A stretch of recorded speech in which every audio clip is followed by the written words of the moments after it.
Good morning, Radhe Radhe. कैसे आप सभी? उम्मीद करती हूँ आप सभी अच्छे होंगे। तो अभी ना सुबह का समय है और मैं आ गई हूँ नीचे वाले रूम में। तो यहाँ पर जो बिस्तर वगैरह थे इनको मैं अच्छे से उठा लूँगी और जो थोड़े बहुत चीज़ें इधर उधर फैले हुए हैं उनको अपनी अपनी जगह पर रख दूँगी। तो चलिए फटाफट से यहाँ की पूरी क्लीनिंग कर लेते हैं। तो मैंने ये जो कंबल फैला हुआ था इसको तय लगा दिया और इसको रख दिया है बेड के ऊपर और अब इसको मैं ढक दूँगी। तो इसको ढक दूँगी ना तो थोड़ा दिखने में अच्छा लगेगा, वरना ऐसे गंदा सा लगता है, इसलिए मैं इसको ढक देती हूँ। और इस बेड पे तो कोई सोया ही नहीं था, ये साफ़ ही है। इसको बस ऐसे ही थोड़ा सा मैंने झाड़ दिया और यहाँ पर जो चीज़ें हैं उनको मैं अपनी अपनी जगह पर रख दूँगी।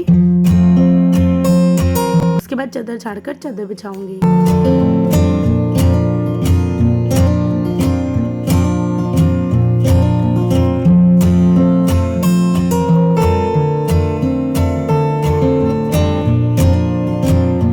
जो चीज़ें फैली हुई थी ना उनको मैंने अच्छे से समेट दिया और थोड़ी बहुत जो डस्टिंग है वो भी मैंने कर लिया। तो अब चलिए पूरे रूम में अच्छे से झाड़ू लगा लेते हैं।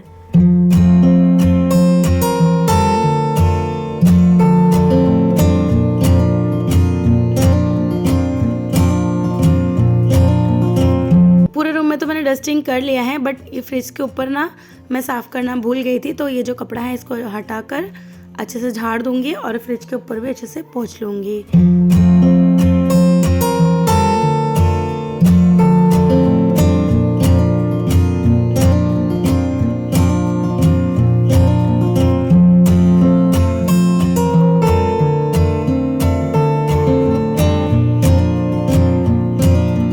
अब चलिए लास्ट इस रूम में झाड़ू लगा लेंगे और बाहर वाला एरिया जो है ना वहाँ पर भी अच्छे से झाड़ू लगा लेंगे। उसके बाद बस मुझे पोछा लगाना है और बाकी काम मेरा सब खत्म हो चुका है। तो झाड़ू लग चुका है, अब मैं पूरे ही रूम में अच्छे से पोछा लगा लूँगी।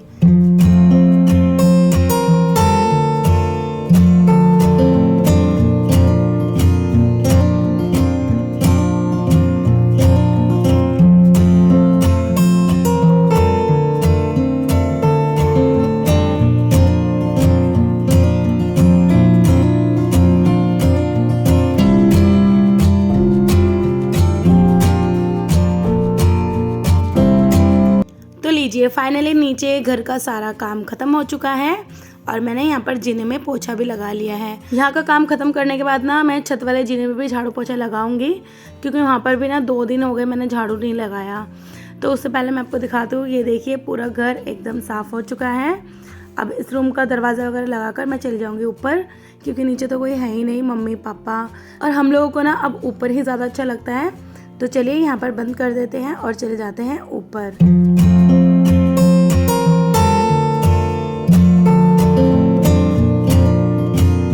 यहाँ पर ना मैं रोज़ रोज़ झाड़ू नहीं लगाती, एक दिन छोड़ कर लगाती हूँ।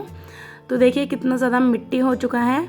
तो यहाँ पर ना हमारा जो जीने वाला एरिया है पूरा ही ओपन है, तो इसकी वजह से ना बहुत ज़्यादा मिट्टी हो जाती है घर में। और यहाँ पर ना जब एसी लगा था तो बहुत ज़्यादा मिट्टी हो गया था, तो मैंने यहाँ पर ध्यान नहीं दिया। यहाँ पर कुछ सामान भी रखा हुआ था तो उनको भी मैंने आज ही हटाया। उसके बाद देखा इतनी मिट्टी है, तो यहाँ पर भी मैंने अच्छे से झाड़ू लगा लिया। अब बस जीने में झाड़ू लगाना बाकी है, उसके बाद पोछा लगा लूँगी। मैंने जब भी काम करती हूँ तो सोचती हूँ बस यहाँ पर मेरा काम ख़त्म कर दूँगी, फिर मैं एक दूसरा काम लेकर बैठ जाती हूँ। तो अभी मैं झाड़ू लगा रही थी, उसके बाद मैंने सोचा कि चलो अब ड्रेसिंग टेबल भी साफ़ कर दूँगी, क्योंकि ना इसको भी मेरी बेटी ने बहुत ज़्यादा गंदा कर दिया था। इसको मैं कितना भी समझा लूँ बट इधर तो उसको कुछ ना कुछ करना ही होता है। तो अब देखिए यहाँ पर सिंदूर भी इसने गिरा रखा है और ड्रेसिंग टेबल के कोने में कहीं कहीं लिपस्टिक भी लगा रखा है। तो इसलिए ना मैंने इसको चारों तरफ से अच्छे से मांज लिया और जो लिपस्टिक वगैरह लगे थे उनको छुड़ा दिया। और यहाँ पर जो सिंदूर गिरा हुआ ना इधर भी अच्छे से सफाई कर लूँगी। तो लीजिए पूरे ड्रेसिंग टेबल को मैंने जूने से रगड़ दिया है। इस तरीके से ये साफ़ तो हो जाएगा कम से कम। उसके बाद ना मैं क्या करूँगी, एक गीला कपड़ा लूँगी, गीला कपड़े से साफ़ करूँगी, फिर एक और सूखे कपड़े से साफ़ करूँगी। उसके बाद ना इस शीशे में पानी थोड़ा सा छिड़क के अखबार से साफ़ कर दूँगी, तो पूरा ड्रेसिंग टेबल अच्छे से साफ़ हो जाएगा।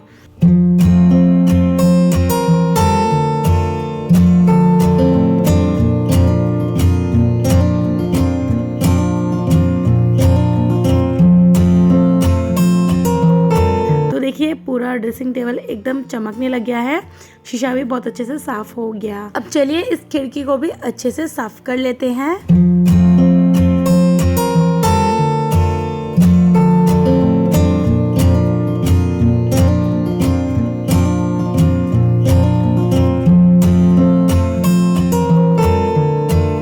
सारे क्लीनिंग करने के बाद मैं आ गई किचन में थोड़े बहुत जो बर्तन थे मैंने उनको अच्छे से मांज लिया और उसके बाद सारे बर्तन धो लिए। अब इस टोकरी को चलिए रख देंगे साइड में, क्योंकि मुझे ये स्लैब, गैस, टाइल इन सबको अच्छे से मांजना है, क्योंकि सुबह के टाइम पे मैं इसी तरीके से डीप क्लीनिंग करती हूँ। और यहाँ पर मैंने मंगा लिया है हार्पिक से ना मैं जहाँ पर बर्तन धोती हूँ उतने एरिया को साफ़ करूँगी, क्योंकि ना वहाँ पर थोड़े दिन अगर मैं नहीं मांजती हार्पिक से तो वाइट धब्बे पड़ जाते हैं, और हार्पिक से साफ़ करोगे ना तो ईज़िली साफ़ भी हो जाता है। तो अब मैं सबसे पहले गैस को अच्छे से साफ़ कर लूँगी।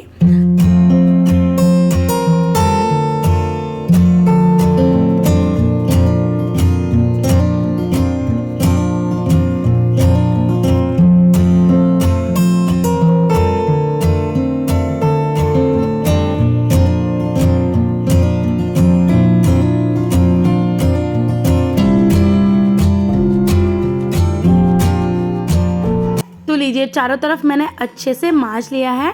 अब यहाँ पर मैंने डाल दिया है हार्पिक, तो आप देख सकते हैं वाइट धब्बे पड़े हुए हैं। तो अब मैं क्या करूँगी ना, जूने के ऊपर एक कपड़ा रखूँगी, उस कपड़े को पकड़ के यहाँ पर मांजूँगी, वरना अगर मेरे हाथ में हार्पिक लगेगा ना तो हाथ फट जाते हैं। तो इसलिए ना मैं हाथ में कपड़ा लगा लेती हूँ, उसके बाद इस तरीके से मांजती हूँ। तो अब देखिए अभी मैंने पानी भी नहीं डाला, कितना ज़्यादा टाइल साफ़ हो चुका है। अब चलिए पानी डालकर अच्छे से चारों तरफ साफ़ कर लेंगे जो हार्पिक लगा हुआ है। तो आपको ना हार्पिक रगड़ कर रखना नहीं है, हार्पिक जैसे आपने अभी डालकर रगड़ा तो उसी टाइम बस आपको फटाफट से पानी डालकर धो देना है। अगर आप उसको डालकर रखेंगे ज़्यादा देर तक तो टाइल और नल वगैरह ख़राब हो सकते हैं, तो इसलिए इन चीज़ों का ध्यान रखिएगा। तो मैं हमेशा इन चीज़ों का ध्यान रखती हूँ, उसके बाद ही क्लीनिंग करती हूँ, तो इसलिए मेरा किचन में कोई भी नुकसान नहीं होता। उसके बाद ना मैंने पूरे स्लैब को जब पानी से धोया तो गैस, स्लैब इन सभी को सूखे कपड़े से भी पोंछ दिया। और अब जो ये सिंक है इसको भी मैं अच्छे से धो दूँगी। इधर जितने भी कूड़ा वगैरह है ना इसको मैं डाल दूँगी डस्टबिन में। उसके बाद ना फिर से एक और बार पूरे ही चीज़ों को अच्छे से पोंछ लूँगी। इससे क्या होगा ना, थोड़े बहुत जो दाग धब्बे आपको दिख रहे होंगे साबुन पानी के, वो सब नहीं दिखेंगे।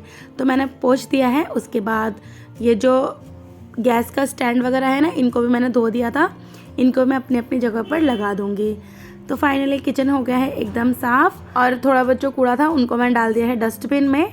तो फाइनली किचन एकदम हो गया है साफ़। और ये जो जाली है ना इसको भी मैं अच्छे से धोकर रखती हूँ। तो आप भी ना अपने किचन में इसी तरीके से क्लीन कीजिएगा। इस तरीके के साफ़ किचन में खाना बनाने में, काम करने में बहुत मज़ा आता है। तो लीजिए फाइनली सारा काम मेरा ख़त्म हो गया। और अब ये व्लॉग जो आप देख रहे हैं ये है शाम का। तो अब हम सभी के बच्चों का रिज़ल्ट आ गया है, फाइनली सभी पास है, मेरे बेटा बेटी दोनों और मेरे नंद के भी बच्चे दोनों पास हो चुके हैं। इसीलिए हम सोच रहे हैं थोड़ा शॉपिंग में जाएंगे तो अच्छा लगेगा, क्योंकि जब बच्चों का एग्ज़ाम चलता है ना तो बच्चे क्या परेशान रहते हैं, बच्चों से कहीं ज़्यादा हम लोग परेशान रहते हैं। तो इसलिए अब हम एकदम फ्री हो गए, बहुत ही मज़ा आ रहा है। तो इसलिए हम कल जाएंगे शॉपिंग में। इसलिए मेरी नंद भी आ गई है, बच्चों को छोड़कर आई है अपनी बुआ के घर पे, तो वो 2 दिन इधर रहेगी। तो हम लोग खूब मज़े करेंगे, शॉपिंग वगैरह करेंगे। तो अभी तो मैंने बना लिया है चाय और मंगवा लिया है फ्रेंच फ्राइज़, और मम्मी पापा घर पर नहीं हैं, वो भी आते होंगे। तो हम लोग तो अभी फ्री है, तो जाकर थोड़ी देर बातें करेंगे, साथ में चाय वगैरह भी पी लेंगे। तो मेरे बच्चे ना बहुत ज़्यादा खुश होते हैं जब उसकी बुआ आती है घर पर। तो चाय वगैरह हमने पी लिया। अब जो आप ये व्लॉग देखेंगे ये नेक्स्ट डे का सुबह का है।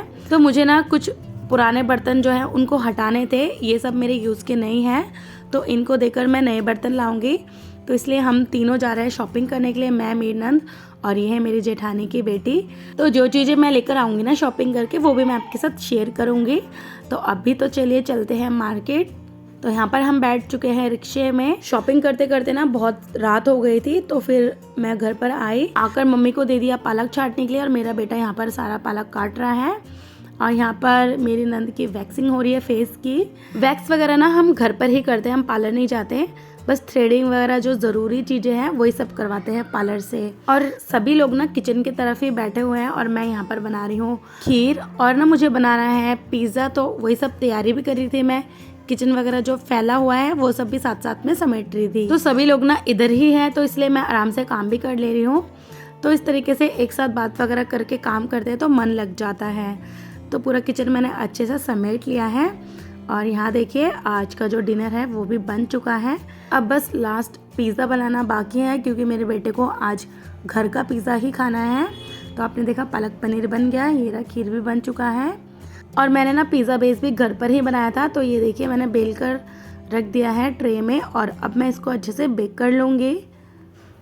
तो लीजिए पिज़्ज़ा बेस बन चुका है। अब इसको निकाल लेते हैं और फटाफट से इसमें जो जो चीज़ें लगाना है वो सब लगाकर पिज़्ज़ा बनाकर रेडी कर लेते हैं। तो यहाँ पर मैं सबसे पहले इस बेस में लगा रही हूँ पिज़्ज़ा सॉस। उसके बाद मैंने डाल दिया यहाँ पर मेयोनीज़। तो मेयोनीज़ था नहीं तो मैंने छोटा पैकेट लिया थी खरीद के, और इसको भी अच्छे से मिला लेंगे। पिज़्ज़ा में ना मेयोनीज़ डालने से पिज़्ज़ा ज़्यादा टेस्टी बनता है। और अब इसमें मैं थोड़े से सब्जियां ऐड कर दूंगी जो जो मुझे चाहिए। तो यहाँ पर मैंने डाल दिया है कॉर्न और अनियन, कैप्सिकम, टमाटो। बस अब इसके ऊपर डाल देंगे चीज़ और ओरिगेनो।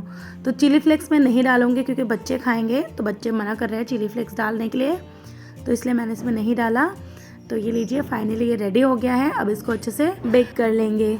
तो बस यही था आज का छोटा सा व्लॉग। तो फ्रेंड्स प्लीज़ वीडियो अच्छी लगे तो लाइक सब्सक्राइब ज़रूर कीजिएगा।